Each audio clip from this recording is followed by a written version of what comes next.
Bom dia, boa tarde, boa noite pessoal, mais um vídeo do Virando as Páginas. Eu aqui, Armando Ribeiro, conversando com vocês de mais um livro super especial. Antes de tudo, gente, me desculpem mesmo por eu não ter podido trazer este livro que está aqui no sábado passado. Isso porque simplesmente eu tive que gravar vídeos, aulas que ainda nem terminei, vou terminar no domingo. E sabe como é que é, né? São 30 aulas diretas e a gente começa a ficar muito cansado e perde inclusive a inspiração para estar falando com vocês sobre qualquer tipo de obra, qualquer outro tipo de obra literária. Mas eu estou em mãos hoje com o livro Guerra em Hollywood, do professor Rogério Marques de Paiva, ele que é formado, ele é mestre em História pela UF e é arquivologista também, formado em Arquivologia dentro da UFRJ, e também migrou para o contexto da história no campo da cultura, do cinema. E para que vocês entendam como é legal, alguns livros chegam nas nossas mãos sem que nós pensemos. Eu nem sabia que existia essa obra. Ela é editada pela Viseu. Vocês sabem que eu tenho uma ótica, né? E uma das minhas clientes, a dona Vilma, a gente, um dado momento, começamos a falar de livro, descobri que ela gosta de ler, então já era, né? Falamos de Ariano Suassuna, Érico Veríssimo, Charles Dickens e por aí vai. Viajamos mesmo na maionese. E em dado momento ela falou: poxa, meu filho está editando um livro, está fechando um livro. Eu falei: qual o nome do livro que ele está fazendo? E ela disse: um livro sobre a guerra, as relações das guerras e principalmente a relação com os Estados Unidos com o cinema. Eu falei: meu Deus do céu, esse livro é muito bom. Anotei o nome, ela me deu o nome, fui lá, procurei, consegui comprar, demorou a chegar porque na Amazon estava com poucos livros desses, mas dei maior sorte, consegui. E você pode achar esse livro na Amazon também pelo e-book, né? E, gente, um livraço, adorei o livro, me parece que é o livro da formatação de mestrado dele. Eu não fui muito a fundo para pesquisar a origem do livro. Pretendo, se ele quiser, trazer ele para a gente bater um papo, uma livezinha aí de meia hora a uma hora. Mas um livro interessantíssimo porque ele vai agregar duas situações. A primeira é o contexto do soft power dentro do cinema, e que não é uma estratégia norte-americana, mas que, muito bem falado por Ardoni Horkheimer em seu Dialética do Esclarecimento, que aqui está, quando eles saem da Alemanha na Segunda Guerra Mundial, eles saem de Berlim, fugidos, né? Esse pessoal que era da escola de Frankfurt, para mim os dois melhores autores, aliás, os que eu tenho mais simpatia, Marcuse, por exemplo, Horkheimer e por aí vai. Não, a Marcuse, perdão, Walter Benjamin, por aí vai. Eu não tenho muito apego não, mas eu gosto muito do Adorno, e o Horkheimer gosto muito do Adorno no contexto da análise musical dele, do jazz, e do Horkheimer pelo seu sentido, sua precisão em muitas análises. E aí eles nos trouxeram a dialética do esclarecimento, justamente porque quando eles saem da Alemanha, já entendendo todo o contexto de propaganda de Goebbels naquele período nazista, eles entenderam e perceberam que nos Estados Unidos, a partir da sétima arte, né, você tinha as mesmas culturas de propaganda política para a população norte-americana, e eles vão fazer então a dialética do esclarecimento, essa obra editada pela mítica Jorge Zahar Editora, um livro bastante interessante, né? E para ter uns diálogos com o livro do Rogério Marques, eu estou indicando outros aqui, por exemplo, do Richard Steinman, Gal, o Santo Reich, Concepções Nazistas do Cristianismo, de 1919 a 1945, uma outra plataforma para que você possa, digamos assim, dar um apoio realmente no campo social, um apoio no campo midiático, a uma sustentação de qualquer ideologia que seja, né? E aqui foi-se utilizado justamente os símbolos do nazismo e da questão do arianismo, que foi e da eugenia fortalecida dentro da Alemanha nazista, dentro dos dogmas cristãos, mais precisamente dos dogmas luteranos. É claro que você vai ter, por exemplo, como um exemplo do Dietrich Bonhoeffer, pessoas do próprio protestantismo rompendo com esse costume terrível que seria feito e que foi feito no período entre 37 a 44, 45, né? 45 não, mas 44, que depois teve o arrefecimento já da Alemanha, essas situações todas meio que se destroçaram, mas que também era uma sustentação da narrativa nazista, né? Um outro livro que eu acho esplendoroso para os dias de hoje e que vai ser um livro, digamos assim, orbitário ao da guerra em Hollywood, é esse do Christopher Lasch, que é um livro profético, diria eu, difícil de achar, daí de ouro e carinho, tá? A rebelião das elites e a traição da democracia, algo que a gente está vivendo hoje. E por que eu estou dizendo isto? Porque também existe algo parecido com o que está na obra do Rogério Marques de Paiva, mas dentro de uma cultura, e eu falo mesmo, não tem nenhuma preocupação, goste ou não goste, do contexto das narrativas globalistas. Por exemplo, vejamos as grandes empresas, os grandes conglomerados da comunicação atlanticista. Você pode pegar a BBC, você pode pegar a CNN, você pode pegar a Globo, você pode pegar a própria Bandeirantes. Quando você vai fazer um alinhamento das informações deles, em geral são as mesmas praticamente e quase sempre completamente absurdas. Por exemplo, no fato da guerra que está acontecendo lá para o lado da Europa Oriental, já que não dá para falar nada, porque também nós estamos cerceados por uma outro tipo de ditadura, que é a ditadura digital, mas você sabe de quem eu estou falando, né? Do homem que toma o urso pelo braço e o outro que era um comediante, de uma hora para outra virou presidente de uma nação importantíssima, a segunda maior nação da Europa, depois da própria mãe russa, né?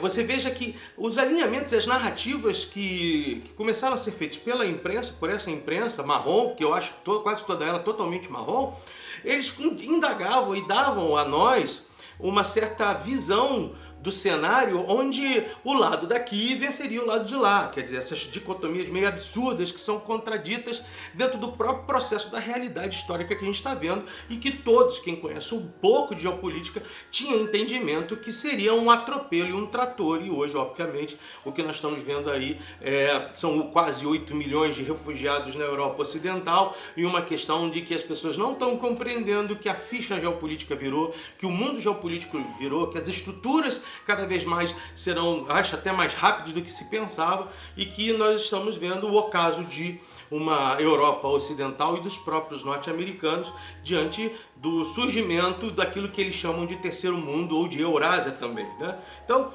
passando passo por aqui, você tende também uma outra linha além do cinema, que é onde ele foca, que pode servir de uma espécie de narrativa e construção de mitos não existentes e proporcionalmente, nesse sentido, mentirosos acerca de uma realidade, principalmente que são realidades de guerras. E o fato é que se há também hoje um contexto de um soft power exigente no mundo atual, é uma imprensa marrom do jeito que a gente está vendo, e nesse caso não é nem a favor efetivamente de países, e sim de um conglomerado de grandes empresas e de grandes de poderosos milionários. É a questão justamente de uma proposta de fortalecimento das ideias globalistas e da iníqua e quase invisível ONU, que hoje não decide mais nada, mas que ainda assim arbitra situações fantasmas sem que ela mesma possa controlá-las. E este processo todo, que eu achei muito interessante do livro do Rogério, ele já deixa logo de cara um termo, e eu vou colocar um outro, que são importantes dentro desse nível. Primeiro é o soft power, que é o poder leve, o poder suave, que nada mais é que a utilização de canais culturais, e o cinema, a sétima arte, se transformou como um objeto fortíssimo nesse processo, para que a partir desse tipo de situação possa se provocar um inflame, uma influência de massa, e aí tem a indústria cultural e a cultura de massa. Ele consegue esclarecer isso bem, de uma forma bem clara, né? Há uma diferença entre uma situação e outra, mas só que a indústria cultural acaba dominando os contextos de análise sobre verdades e mentiras. E entre essa questão de bem e mal, onde no mundo onde nós vivemos não há bem nem mal, há só um pragmatismo e um contexto histórico de lutas e que podem ser vencidas por um lado pelo outro. Só que no caso aqui, mais claramente, o soft power, a gente está conversando, ele vai determinar aqui relações muito claras, não só pelo cinema, mas também pelos HQs ou pelos tabloides, tá? Antes disso, ele vai falar também sobre a questão da reificação, que nada mais é da transformação do homem em mercadoria e a mercadoria num ser vivo, né?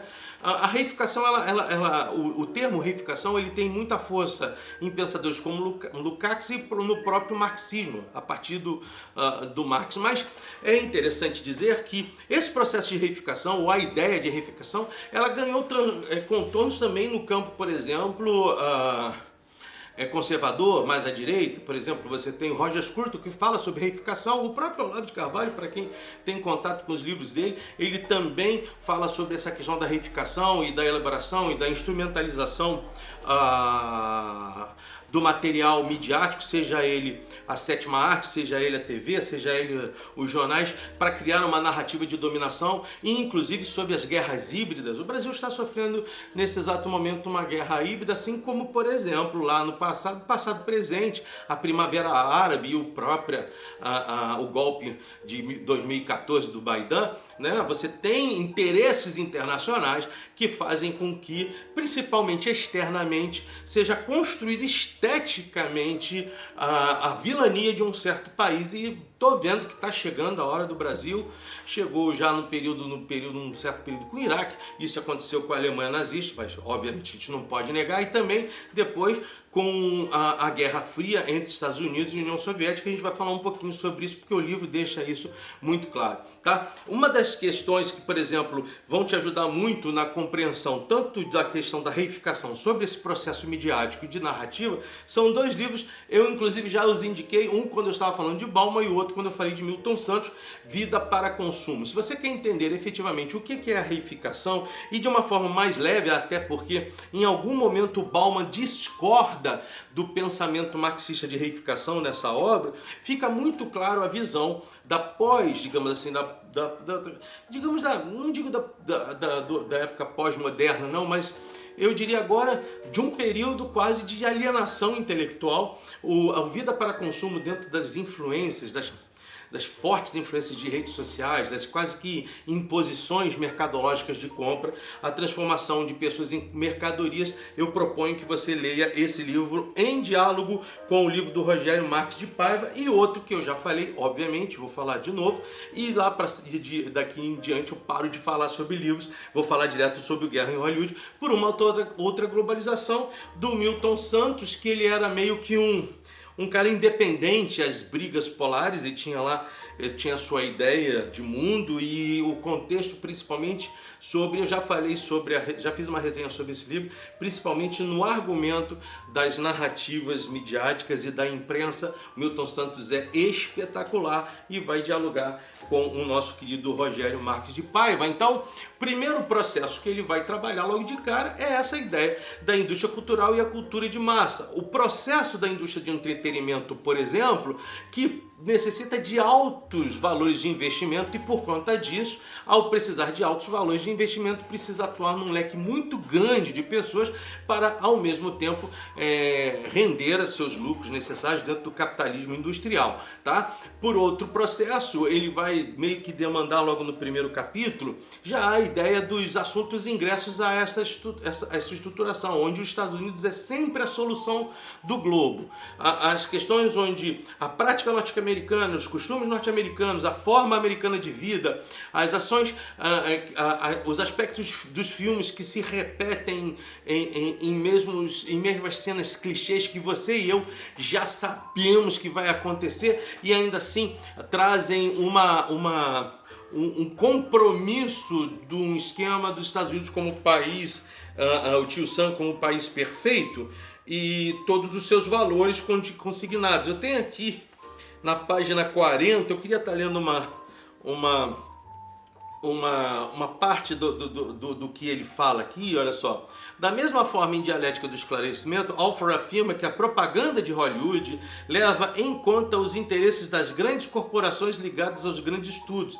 Ele exemplifica, por exemplo, o caso da General Electric, que tem como uma das subsidiárias a Universal. Em seu livro, Alford cita o caso do filme Munique, de Steven Spielberg, um filmaço por ele, que aborda a reação do serviço secreto israelense aos atentados que mataram matar os atletas desse país nas Olimpíadas de 72. Israel é um aliado histórico dos Estados Unidos e boa parte, e até um pouco tempo atrás, o braço judeu ditava as regras em Hollywood em matéria de grandes filmes e grandes blockbusters, né?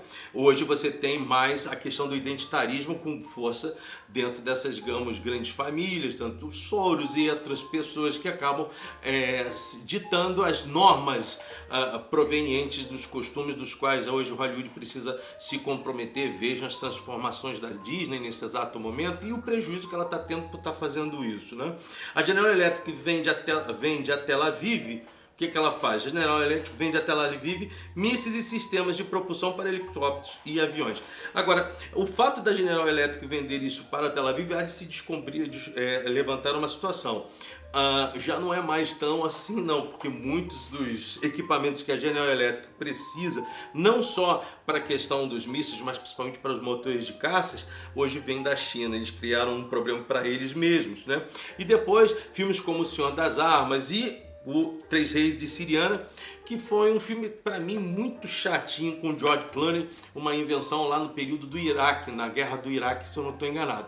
Então, o primeiro passo que ele vai mostrar são o poder da propaganda nas imagens de obras de arte. E aí, um livro que vale a pena você ter do lado, porque o Humberto Eco fez um livro elaboradíssimo, que é a História da Beleza. Vale você entender isso. Ele não está falando sobre geopolítica, ele está falando sobre a história da beleza e os conceitos e fenômenos de transformação sobre o belo dentro da história humana, mas que vale muito a pena você estar averiguando isso, né? No caso das HQs, por exemplo, ele cita aqui, mas por exemplo, você citar o Capitão América, por exemplo, que na Segunda Guerra Mundial dá um tapa no rosto de Hitler e luta contra um agente ligado ao nazismo, Caveira, né?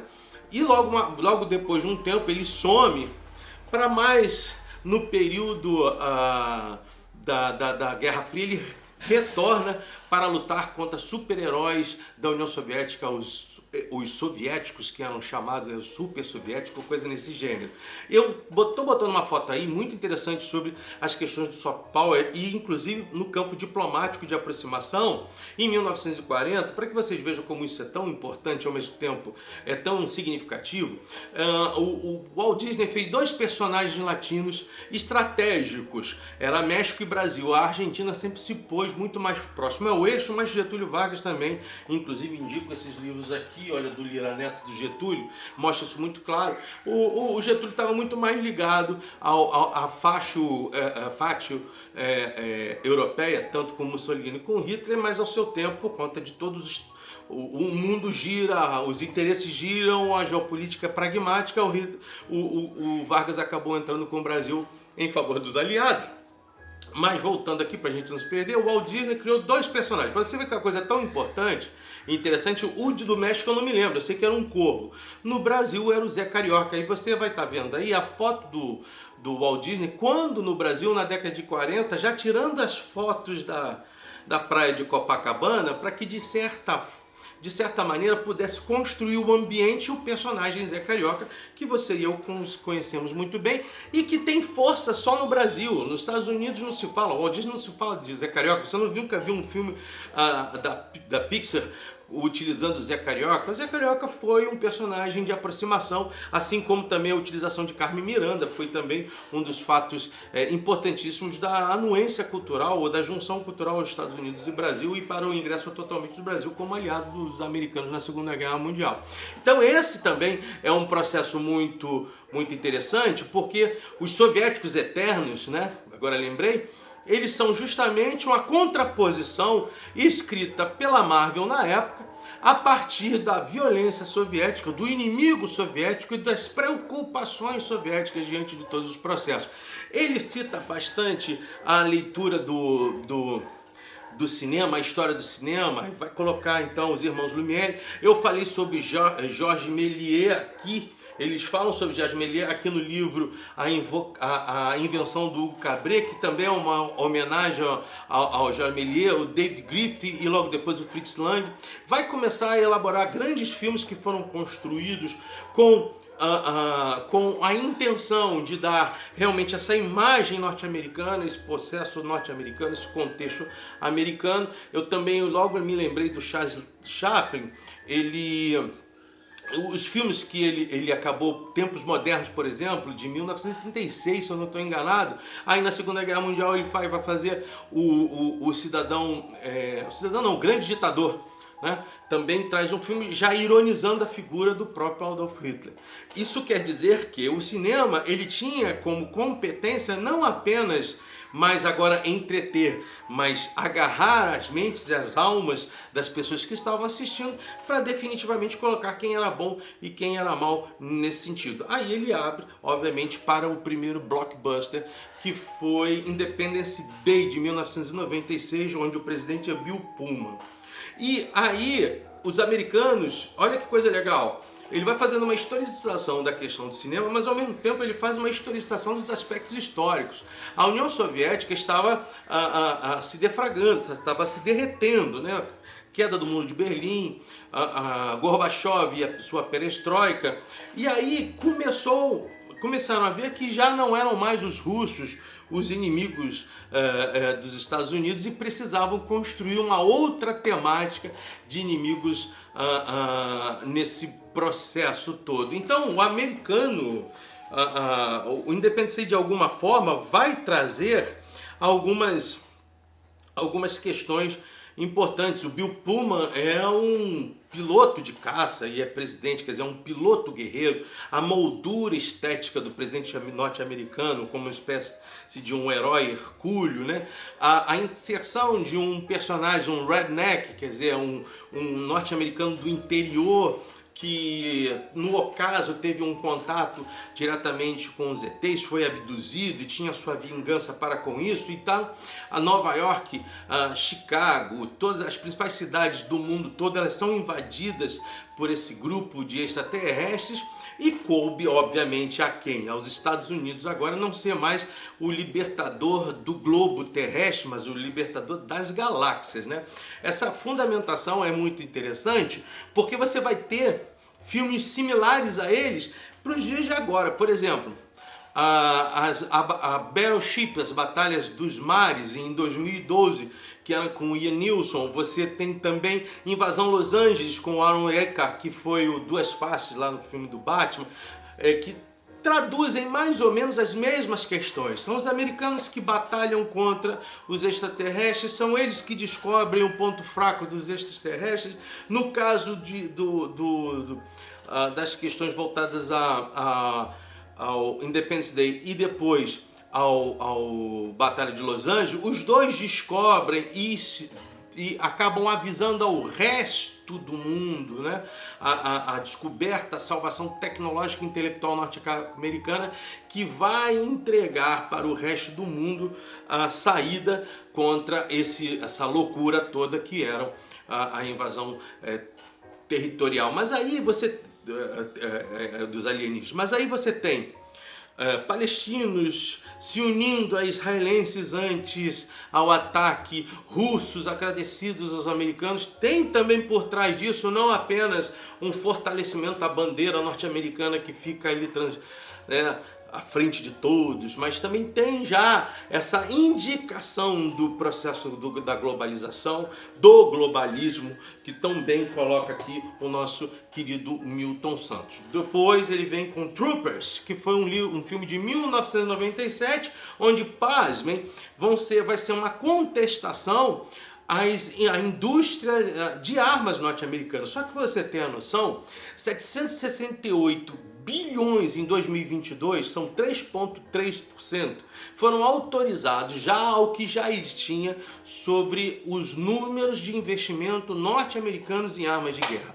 Só para a Ucrânia, entre aspas, foram doados 52 bilhões para que pudessem armá-la. Só que esse dinheiro vai voltar. Não tenho dúvida que esse dinheiro vai voltar de uma forma interessante nas millivolts norte-americanas. Não tenho dúvida que isso vai acontecer. Mas 3 trilhões foram gastos pelos americanos em armamento e a vergonha que aconteceu no Afeganistão demonstra o quê? Como a denúncia do Troops, de alguma forma, é como se gasta e como se perde tanta juventude nas guerras norte-americanas. Lembrando a vocês que desde que os americanos na pós-guerra, preste atenção, a única guerra que eles venceram sozinhos foi a Guerra de Granada, lá na década de 80. Eles fizeram, e aí você vai ter a Guerra do Golfo em 91, que tem muito mais a ver com a questão do Independence Day, mas por outro lado, a vergonha que foi feita no início do ano no Afeganistão não aparece em filme algum. O Troopers, que era do Paul Verhoeven, ele foi baseado num HQ homônimo do Robert Heinlein. E todos esses dados, eles são confirmados se você colocar escândalo Lockheed Martin, a empresa que faz o F-35, o F-22, o U-2 e outros tantos aviões, inclusive o nosso Elétrica, o Eletra também no período das pontes aéreas, que acabavam, que teve ainda algumas questões, acidentes gravíssimos, que ficou aqui durante muito tempo, isso aí ficou bem acobertado. Lá no final, você vai ter o fechamento sobre uma espécie de meia-culpa de Hollywood, ao que deveria existir, mas, no geral, gente, eu queria estar dando uma indicação de dois filmes, que corroboram de forma muito positiva e superior até aos livros que o professor Rogério Marques de Paiva está colocando, até porque ele vai utilizar isso como contexto de sua palma, mas quando o cinema age de forma diferente. Esses dois filmes foram feitos pelo Clint Eastwood, ele foi o diretor. O primeiro foi o Conquista da Honra, Flags of Fire, em 2006, e no mesmo ano ele fez um filme, Cartas de Iwo Jima, 2006 também.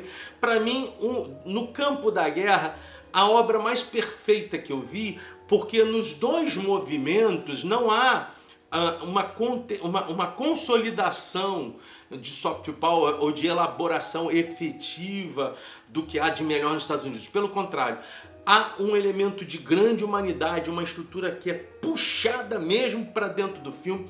Cartas de Iwo Jima sobre a ótica niponesa e a carta e já Conquista da Honra, uma ótica mostrando a propaganda norte-americana de Segunda Guerra Mundial, a utilização de militares para indiretamente, como isso foi o ocaso para aqueles jovens. Vale muito a pena, se você não viu, vale muito a pena você ver este livro. Olha, esses dois filmes. E o Band of Brothers, na HBO, que para mim foi que foi feito pelo Tom Hanks e o Steven Spielberg, que para mim foi a melhor série de guerra que eu já percebi, mesmo instalando ali um contexto que em algum momento é meio que um soft power para os Estados Unidos, mais realista, mais sincero, e inclusive mostrando defeitos internos a próprio exército americano, tirando aquela aura dos meros salvadores. Eu queria indicar realmente Guerra em Hollywood, do Rogério Marques de Paiva, o cinema nos Estados Unidos contra os comunistas, terroristas e alienígenas, e deixar 3 pontos básicos que ele nos coloca aqui, na minha visão, que são importantes, né? Que eu tracei isso. Entender e identificar, por exemplo, Top Gun. Só agora o Top Gun, todo mundo batendo palmo. Mas jamais um F-14 vai destruir aviões de 5ª geração. Não tem jeito. Mas como desta vez, indiferentemente de antes, olha como o mundo vai mudando. O país inimigo não é citado, mas você entende, eu pelo menos entendi claramente ali que era o Irã. Os caças que são utilizados de 5ª geração por este país, eles lembram muito os caças chineses, e a evidência clara da sustentação e do risco atômico que os americanos cada vez mais temem na crescente produção tecnológica existente no terceiro mundo e principalmente agora nos BRICS. Um livro maravilhoso. Você vai gostar de ler, e a partir daí, se você nunca se propôs a geopolítica, você vai mergulhar isso com muito mais fundamentação.